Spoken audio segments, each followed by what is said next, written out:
బట్టతలలతో ఇబ్బంది పడుతున్నారా? బట్టతలకి hair transplantation సేఫేనా? Hair లైన్‌కి ప్రాబ్లమ్ ఉన్నప్పుడు హెయిర్ లైన్ రీకన్‌స్ట్రక్షన్ చేసుకోవచ్చా? ఏ విధంగా చేస్తాము ట్రాన్స్‌ప్లాంటేషన్ ప్రొసీజర్స్? ఇవి సేఫ్‌గా ఉంటాయా? పెయిన్‌ఫుల్‌గా ఉంటాయా? లేకపోతే లెస్ పెయిన్‌ఫుల్‌గా ఉంటుందా? ఏ విధమైన జాగ్రత్తలు తీసుకోవాలి? ఎలా మనకి రికవరీ ఉంటుంది? నాన్ షేప్ టెక్నిక్ అంటే ఏంటి? ఇలాంటి అనేక సందేహాలు, అనేక అపోహలు మనకి ఉంటాయండి. ఈ అన్నిటికీ మనము మంచి ఒక ఇన్ఫర్మేషనల్ అవేర్‌నెస్ వీడియోతోటి సమాధానాలు దొరుకుతాయని ఆశిస్తూ నేను మీకు ఈ వీడియో చేస్తున్నానండి.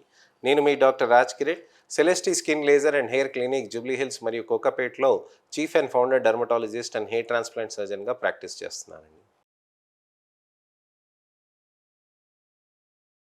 చాలామందికి ఈ ప్రాబ్లమ్స్ బట్టతలలు ఉంటాయండి. ఈ బట్టతలకి ప్రాబ్లమ్స్ ఉన్న వాళ్ళకి కాన్ఫిడెన్స్ అనేది బాగా తగ్గిపోతూ ఉంటుంది. ఆడపిల్లలకి కూడా హెయిర్ లైన్ అనేది మరీ వెనక్కి ఉండటం, దానితోటి బాగా కాన్ఫిడెన్స్ లెవెల్స్ తగ్గిపోవటం అనేది ఉంటుందండి.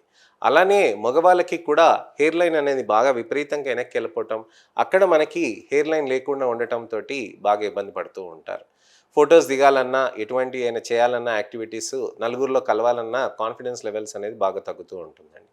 వాళ్ళకే ఖచ్చితంగా ఈ హెయిర్ లైన్ రీట్రాన్స్‌ప్లాంట్, రీడిజైనింగ్ ప్రోగ్రామ్స్ అనేది మనం చేస్తాం. అది ఎలా చేస్తాము అనంటే, ఇక్కడ వెంట్రుకలనేటివి ట్రిమ్ చేస్తామండి.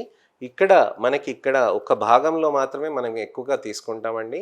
ఆ భాగంలో తీసుకున్న దాన్నే మనము ఇక్కడ ఎంట్రుకలనేటివి ఇక్కడ పెడతామనమాట. ఆడవాళ్ళు మరి మొత్తం ట్రిమ్ చేస్తామనంటే మొత్తం ట్రిమ్ చేయమండి. జడలో కొద్దిగా భాగం మాత్రం మనం పైకెత్తి, చాలా కొద్ది భాగం మాత్రమే మనము ట్రిమ్ చేస్తామనమాట. అంటే ఇంత పట్టి మాత్రం వరకు మాత్రమే మనము ట్రిమ్ చేస్తామనమాట. ఇంత మనకి ట్రిమ్ చేస్తే ఏమవుతుందనంటే, ఇక్కడ వెంట్రుకలనేది పైకి తీసి, తర్వాత మనం ఇక్కడ తీసేసినాక డ్రెస్సింగ్ ఏసేసి, జడని కిందికేసేస్తే మీకు జడ మామూలుగా ఉండిపోతుందనమాట. అంటే సాయంత్రానికి మీరు జడ కట్టుకొని మీరు మీ పనులు మీరు చేసుకోవచ్చనమాట. అంటే మీరు ఇంటికెళ్ళొచ్చు, రెస్ట్ తీసుకోవచ్చు. నెక్స్ట్ డే వచ్చి మళ్ళీ షాంపూయింగ్ చేయించుకోవచ్చనమాట. సో, కేవలం అంత చిన్న భాగం మాత్రమే ట్రిమ్ చేసి దాన్ని చేయటాన్ని నాన్ షేప్ టెక్నిక్ అని అంటారు. అబ్బాయిల్లో మనము ఇదంతా ట్రిమ్ చేసి కూడా మనం ఇది చేస్తామనమాట. ఆడవాళ్ళలో ఇక్కడ ఈ భాగంలో మనం ట్రిమ్ అనేది చేయలేమండి. అలాంటప్పుడే మనం ఏం చేస్తామనంటే వెంట్రుకల్ని పక్కకు జరిపి దాన్ని ఇంప్లాంట్ చేయటం కానీ, లేకపోతే కేవలం హెయిర్ లైన్ అంటే వెంట్రుకల్ని వెనక్కి లాగి అక్కడి వరకు మాత్రమే మనం ట్రాన్స్‌ప్లాంట్ చేస్తామనమాట. ఇది చేయటంతోటి మనకి వెంట్రుకలనేటివి మంచి గట్టిగా వస్తూ ఉంటాయి.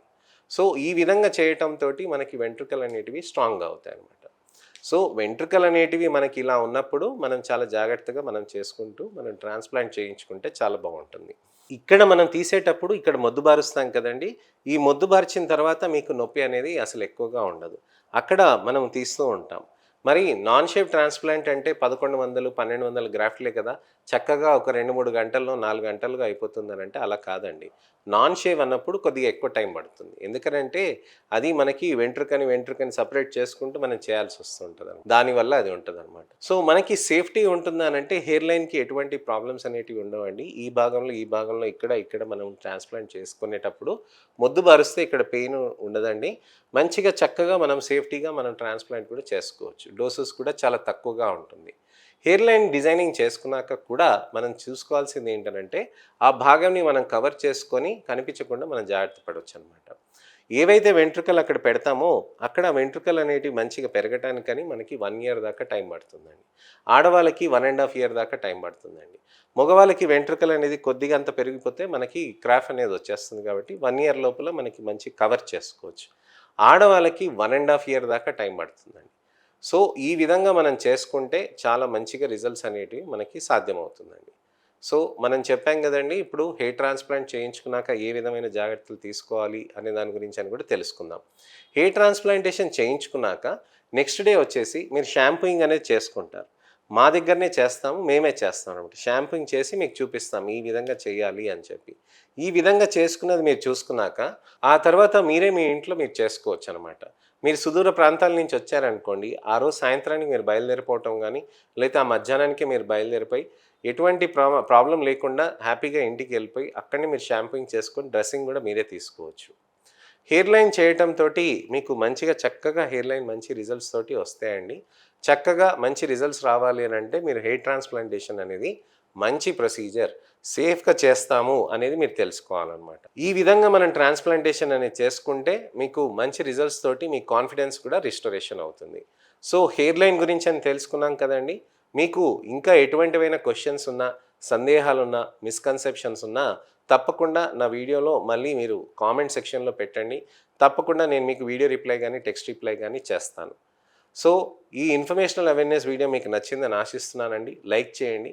మీ మిత్రులకి, శ్రేయోభిలాషులకి, చుట్టాలకి, అక్క చెల్లెలకి, అన్న తమ్ముళ్ళకి ఎవరికైనా ఇలాంటి ప్రాబ్లమ్స్ ఉన్నాయి, మీ పిల్లలకైనా గానీ ప్రాబ్లమ్స్ ఉన్నాయనంటే వాళ్ళకి తప్పకుండా ఈ వీడియోని పంపించండి. వాళ్ళకి అవసరానికి తగ్గట్టుగా మనం చూసి నిర్ణయించుకొని మీరు మా సెంటర్‌కొస్తే తెలుస్తుందండి. ఎంతమంది డాక్టర్లు మీకోసం కష్టపడుతున్నారు, ఏ విధంగా చేస్తున్నారని తెలుసుకొని దాని ప్రకారంగా మనం ట్రీట్మెంట్స్ చేసుకుంటూ ఉండాలండి. సో ఇదండి విషయం. మీకు వెంట్రుకలకి వీటికి ఎటువంటి ప్రాబ్లమ్స్ ఉన్నా గానీ కామెంట్ సెక్షన్‌లో పెట్టి అలానే మీరు మా దగ్గరకొస్తే కూడా మీకు చెప్తానండి.